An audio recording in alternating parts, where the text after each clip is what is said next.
حدثنا عبد الله ابن محمد حدثنا إسحاق بن أحمد حدثنا أبو حاتم حدثنا الوليد بن الزبير الحضرمي حدثنا بقية حدثني عبد الرحمن ابن معن عن أبي حازم قال يا بني.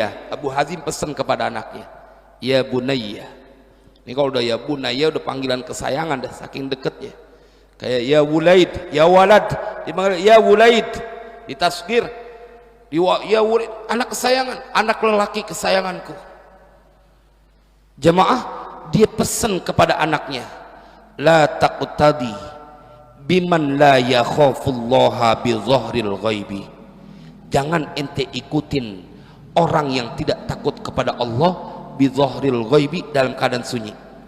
Karena kalau orang takut kepada Allah dalam keramaian, belum jadi kepastian dia jadi orang yang takut dalam keadaan kesendirian. Tapi kalau dalam kesendirian nggak ada orang, dia takut sama Allah, dipastikan dalam keramaian dia pasti takut kepada Allah. Karena kalau dalam keramaian biasanya ada yang namanya pencitraan, itu ya, pencitraan. Tapi kalau dalam kesendirian dia takut, itu dia yang sebenarnya. Pasti dalam keramaian dia takut. Nah, Abu Hazim pelihara anaknya, sangat jaga anaknya. Ente jangan berteman, jangan ente ikutin sama orang yang kagak takut sama Allah. Kan anak harta berharga kita, Pak. Jangan kemudian biarin sama siapa aja berteman. No, cariin anak kita teman yang dia takut kepada Allah Jalla Jalaluh. Kalau anak kita berteman sama orang yang berani durhaka kepada Allah, dia takutnya akan ketularan kedurhakaan itu. Jadi orang dulu tuh kalau buat anak serius ngedidiknya, Pak. Belakangan kemarin kita nganggap enteng tuh. Kalau dulu anak berharga betul. Sama rasanya di tanah Jakarta dulu, yang namanya kalau udah waktu maghrib tuh anak kagak boleh keluar. Dia kudu sholat, dia kudu ngaji. Sekarang jangan kata anaknya, bapaknya maghrib dia masih nonton TV. Kalau dulu, waduh, saya ngerasain itu kan, galak betul. Emang dia kudu galak. Ini anak, gue boleh kepengen, gue nggak pengen cuman dia jadi anak di dunia doang. Bagaimana nih anak kemudian nanti kumpul di dalam surganya Allah Jalla Jalaluh? Dijagain, berharga, Pak. Masa orang sampai bela-belain itu yang namanya kalau dia asuransi, kan karena sayang sama anaknya tuh. Kalau dia sakit ada asuransinya, kalau dia lulus sekolah ada uang buat ngelanjutinnya.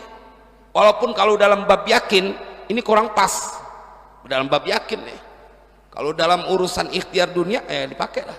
Tapi kan karena sayang sama anak, kenapa saat engkau melihat bahaya loh, ku anfusakum wa ahlikum nara. Abu Hazim sampai pesen, jangan ente deketin, jangan ente ikutin orang yang tidak takut kepada Allah dalam keadaan kesunyian. Dia nggak takut pada Allah, sampai kayak begitu. Ini sampai belain, bangga berteman, biarin dah agamanya beda. Yang penting kan ngasih untung ke anak kita. La ilaha illallah. Kadang-kadang orang yang ngerti agama juga begitu. Dunia tuh, Pak, dia nggak kenal Tuhannya. Ente pikir Tuhan ente kagak lihat komitmen perbuatan yang ente lakukan pada saat di dunia. Orang di kantor aja kita kerja bulanan digaji, Pak. Manusia yang masih banyak bohongnya, nggak mau keutangan jasa, nggak enak, dia udah kerja sebulanan bayar. Masa Allah nggak bayar orang yang sholat subuh berjamaah? Makanya ada harapan ketika bisa datang melangkah, kelar urusan. Beliau pesen, jangan ikutin. Wala ya'afu 'anil aibi, dan orang yang tidak menjaga dirinya dari aib. Wala yasnuhu inda syaibi, dan orang yang tidak bisa berbuat baik, dia nggak berubah, nggak jadi orang yang dekat sama Allah inda syaibi, saat dia udah beruban, lagunya masih tengik banget gitu. Kalau kata orang Betawi, tengik amat, Pak. Emang kagak puas lu bikin dosa saat rambut lu masih hitam, rambut udah berubah masih juga bikin dosa, nggak ada capek-capeknya kan. Emang kudu digituin Pak.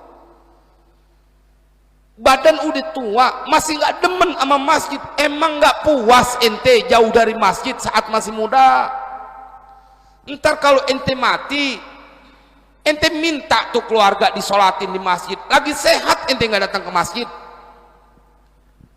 Makanya kalau kata Abu Hazim pesen ke anaknya, jangan temenin orang yang rambutnya udah beruban tapi kelakuannya belum berubah untuk menjadi orang baik. Cilaka tuh. Bukan cuma takut ketularan, aber berteman sama orang yang durhaka sama Allah. Tahu kan aber ya, orang pokoknya mau aku gimana aja kagak bakal untung orang aber. Ibarat sahabat bahkan pesen, jangan ya temenin, udah tahu tuh anak durhaka sama orang tua, jangan temenin, jangan. Itu durhaka sama orang tua. Bagaimana durhaka sama Allah? Jangan, ini malah bangga deket sama orang yang durhaka sama Allah, malah bangga gitu. La ilaha illallah. Saudara Abdul Hadi sudah ketawa aja, beliau tahu siapa yang saya maksud gitu. Karena teman-teman saya juga gitu ya, teman dekat gitu. Ya hari ini penting urusan ente segitunya kagak yakin mau kekayaan Allah. Lahu ma fis samawati wa ma fil ard, lahu mulkus samawati wal ard. Berulang-ulang Allah ciptain, Allah ceritakan, dia yang menciptakan, dia yang memiliki. Mudah-mudahan ini menjadi manfaat sampai di uban nih, sampai di uban. Nggak terasa ini kalau mic-nya cakep, emang sengaja jamnya kagak dikasih. Oh, jauh banget kagak kelihatan. Jadi kita kagak bisa ngelihat berapa menit. Mudah-mudahan ini menjadi manfaat. Mudah-mudahan kita ketemu lagi di bulan depan. Saya senang karena kita ketemu, mendengar, atau pada saat kita bertamu ke orang-orang soleh, kita akan mendapatkan banyak hikmah. Saya menyebut Imam Abu Hanifah, beliau demen banget kalau ngaji tentang orang-orang soleh, demen banget karena ada contoh konkret. Dibanding, kata dia, dibanding belajar fikih, ya pantas beliau ngomong gitu, orang dia ahli fikih mau belajar apa lagi.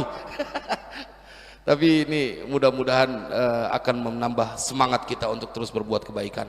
Satu pesan saya, jangan kebangetan curiga sama Allah.